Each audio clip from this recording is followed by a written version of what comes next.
अरे रघु, 2 किलो शक्कर तो देना। ये लीजिए। अरे वो रघु क्या है ना, मेरे पास अभी पैसे नहीं है और घर में चाय बन रही है और चीनी खत्म हो गई, इसलिए तुम्हारे पास आ गया। तुम पैसे कल ले लेना। वैसे भी हम कहाँ भागे जा रहे हैं, इसी गांव के तो है। कोई बात नहीं भाई, तुम कल पैसे दे देना। थोड़ी देर बाद रघु की दुकान पर श्यामलाल नाम का आदमी आता है और बोलता है। अरे रघु, 1 किलो चावल देना। अरे कहाँ जा रहे हो भाई, चावल के पैसे नहीं दिए। माफ करना रघु, मेरे पास पैसे नहीं हैं और घर में खाने का दाना तक नहीं है। अगर आज तुमने ये चावल नहीं दिए तो आज मेरे पूरे परिवार को भूखा ही सोना पड़ेगा। अच्छा ठीक है भाई, कोई बात नहीं, तुम बाद में पैसे दे देना। दूसरे दिन श्यामलाल फिर से आता है और उधारी पर सामान लेकर जाता है। ऐसा वह लगातार करने लगता है। अरे भाई, तुम लोगों को इतना उधर देते फिरते हो, इसमें तुम्हारा नुकसान नहीं होता? और सामान लाने के लिए तुम्हारे पास धन कहाँ से आता है? सब ईश्वर की कृपा है। ईश्वर की कृपा से मेरी दुकान बहुत अच्छी चलती है और जिसे ज़रूरत होती है मैं उसे उधारी पर सामान दे देता हूँ। वैसे भी वो लोग कहाँ भागे जा रहे हैं, आज ना कल उधारी चुका ही देंगे। ज़रूरत के समय तो दूसरों की सहायता करनी चाहिए ना। अभी श्यामलाल को ही देख लो, बेचारा कितनी तंगी में चल रहा है। अगर आज मैं चावल देने से इनकार कर देता तो उसका परिवार भूखा सोता। रघु, तुम बहुत भोले हो, शायद तुम नहीं जानते। श्यामलाल के पास पैसे होते हैं लेकिन वो जानबूझकर तुम्हें पैसे नहीं देता। वो तुम्हारी अच्छाई का फायदा उठा रहा है। क्या बात कर रहे हो भाई? मैं बिल्कुल सही कह रहा हूँ। कल ही श्यामलाल ने नया पंखा लिया है और हमारे गांव में शर्मा के लड़के की शादी है ना, उसकी शादी के लिए तो उसने नए कपड़े तक बनवा लिए और तुम कहते हो कि उसके घर में खाने तक को अनाज नहीं। वो तुम्हें बेवकूफ़ बना रहा है और तुम बन रहे हो। वो बड़ी चालाकी से तुमसे सामान लेकर जाता है। अच्छा, तो ये बात है, कल आने दो उसे, बताता हूँ। ये क्या, तुम आज भी मुफ्त में सामान लेकर आ दे?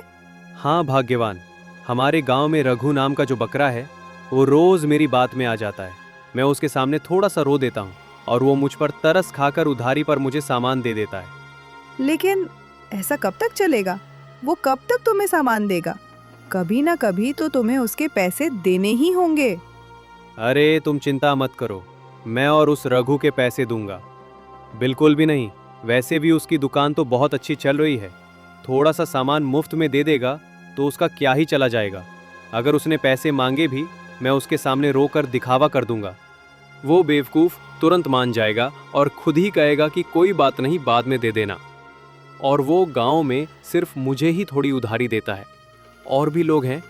कल तुम देखना, कल मैं उसे 5 किलो गेहूं मुफ्त में लेकर आता हूँ। दूसरे दिन श्यामलाल फिर रघु की दुकान पर जाता है और 5 किलो गेहूं मांगता है। श्यामलाल, अब मैं तुम्हें सामान तभी दूंगा जब तुम मेरे पुराने पैसे लौटा दोगे। अब तक तुमने पूरे 500 रुपये का सामान मुझे उधारी पर ले लिया है। वो पैसे चुका दो, फिर ही मैं तुम्हें गेहूं दूंगा। ऐसा मत कहो रघु, मेरा बेटा बहुत बीमार है और उसे बहुत भूख लगी है। घर में खाने के लिए एक दाना अनाज तक नहीं है, सारा कुछ खत्म हो गया है।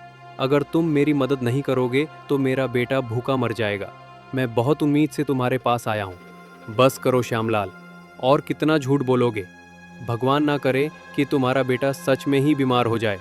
क्यों इतना झूठ बोल रहे हो? चंद रुपए बचाने के लिए तुम इतना गिर सकते हो? मैंने सोचा भी नहीं था। मुझे तुम्हारे बारे में सब कुछ पता है। तुम जानबूझकर मेरे पास आकर मुफ्त में सामान ले जाते हो। अब मैं तुम्हारी कुछ नहीं सुनूंगा। तुम्हें मेरे पैसे देने ही होंगे।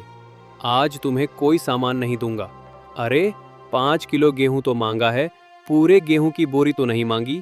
थोड़ी सी मदद कर दोगे तो तुम्हारा क्या जाएगा? और तुम तो ऐसे कह रहे हो जैसे पूरे गांव में मैं ही एक अकेला हूं जो तुमसे उधारी ले लेता फिरता हूं। और भी तो लोग हैं, उन लोगों को भी तुम उधारी देते हो। हाँ देता हूं, लेकिन वो लोग तुम्हारी तरह नहीं हैं। उन सब ने मुझे पैसे दिए हैं, लेकिन एक तुम ही ऐसे हो जिसने मुझे आज तक उधारी के पैसे नहीं लौटाए। तुमने झूठ बोल बोलकर मुझे सामान लिया है। अगर सचमुच तुम्हें ज़रूरत होती तो मैं तुम्हारी सहायता भी कर देता, लेकिन तुमने झूठ बोला है और ये गलत है। अच्छा, तो तुम मुझे सामान नहीं दोगे। देख लेना, जिस दुकान के भरोसे तुम इतना अकर के बोल रहे हो ना, एक दिन वही दुकान बंद हो जाएगी। तब तुम्हें समझ आएगा। तुम्हारे कहने से कुछ नहीं होने वाला। मुझे मेरे कर्मों पर और मेरे ईश्वर पर पूरा भरोसा है। लेकिन अगर माउस मैं तुम जैसे लोगों को उधारी देता फिरूंगा तो जरूर मेरी एक दिन दुकान बंद हो जाएगी। अब निकलो यहां से, तुम्हें कुछ नहीं मिलने वाला। अभी के लिए मैं यहां से जा रहा हूं, लेकिन तुम्हें इसकी कीमत चुकानी पड़ेगी।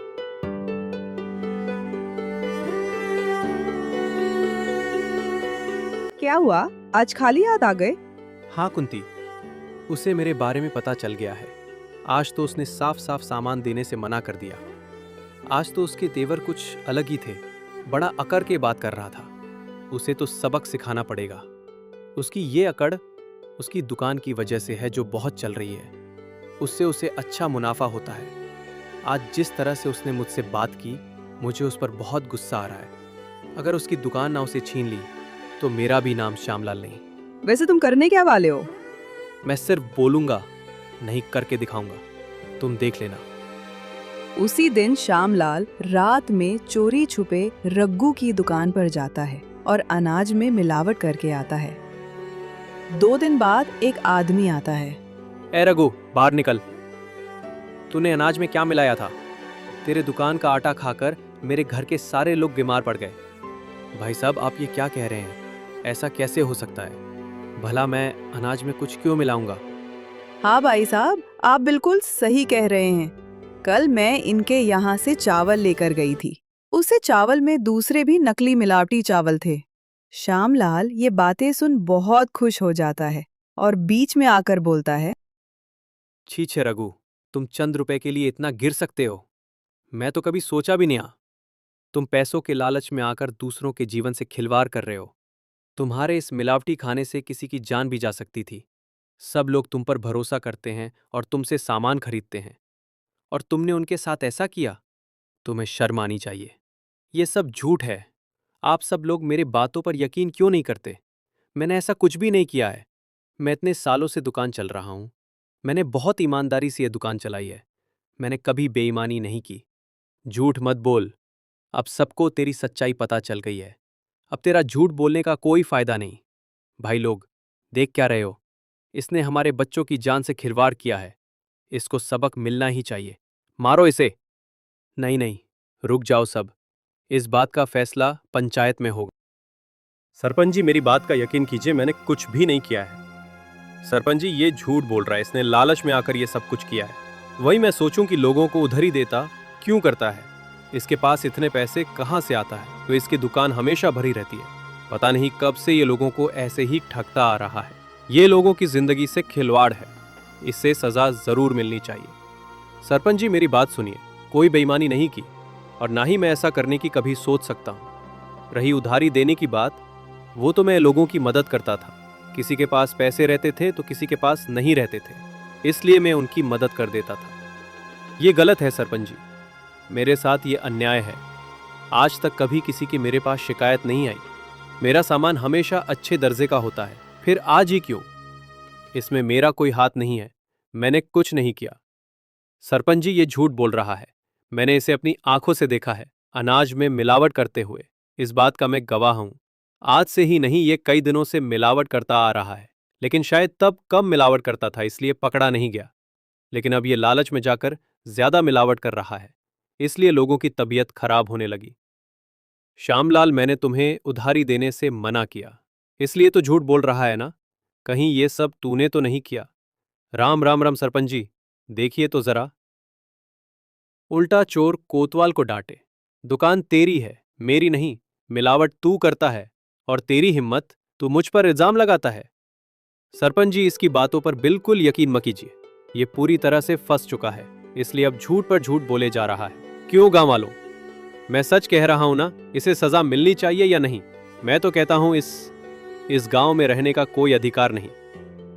श्यामलाल बिल्कुल ठीक कह रहा है। रघु को सजा मिलनी चाहिए। इसे यहां रहने का कोई अधिकार नहीं। इसे धक्के मारकर गांव से बाहर निकाल दो। रघु, हम तुम्हें भला आदमी समझते थे, लेकिन तुम इतनी घटिया किस्म के आदमी निकलोगे ये हमें नहीं पता था। तुमने गांव वालों की जान से खिलवाड़ किया है। सारे लोग तुम पर भरोसा कर तुम्हारी दुकान से सामान ले जाते थे। आज उनकी जान पर बनाई है, वो भी सिर्फ तुम्हारी वजह से। तुमने पैसों के लालच में आकर लोगों को धोखा दिया है, उनके साथ बेईमानी की है। तुम्हें इसकी सजा जरूर मिलेगी। तुम्हें अभी इसी वक्त ये गांव छोड़कर यहाँ से जाना होगा। तुम्हें इन गांव में रहने का कोई अधिकार नहीं। सरपंच जी, मैं बेकसूर हूँ, मेरी बात तो सुनिए।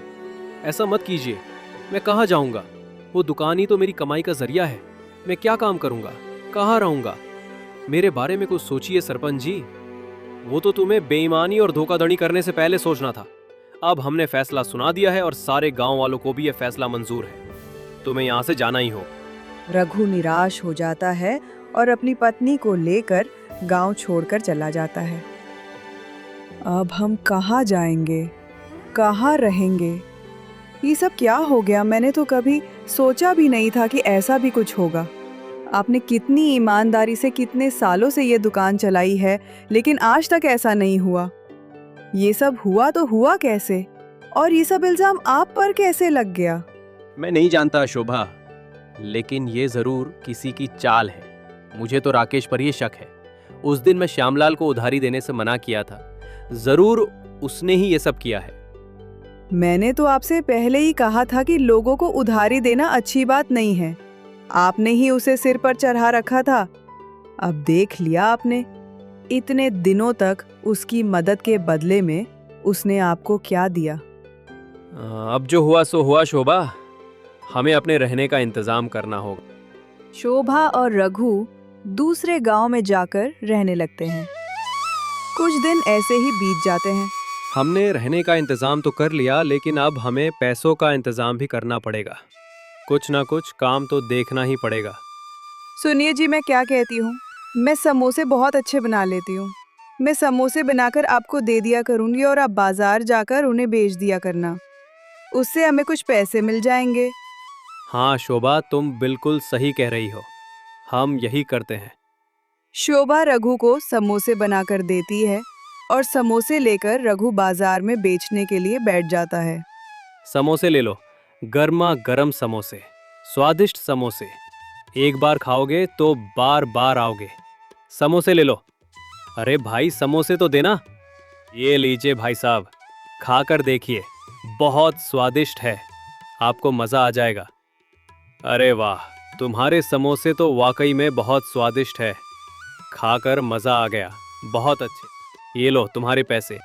रघु के यहाँ ग्राहक आने लगते हैं और इस दिन उसकी अच्छी कमाई होती है। शोभा भी बहुत खुश हो जाती है। दूसरे दिन फिर रघु बाजार में समोसे बेचने जाता है।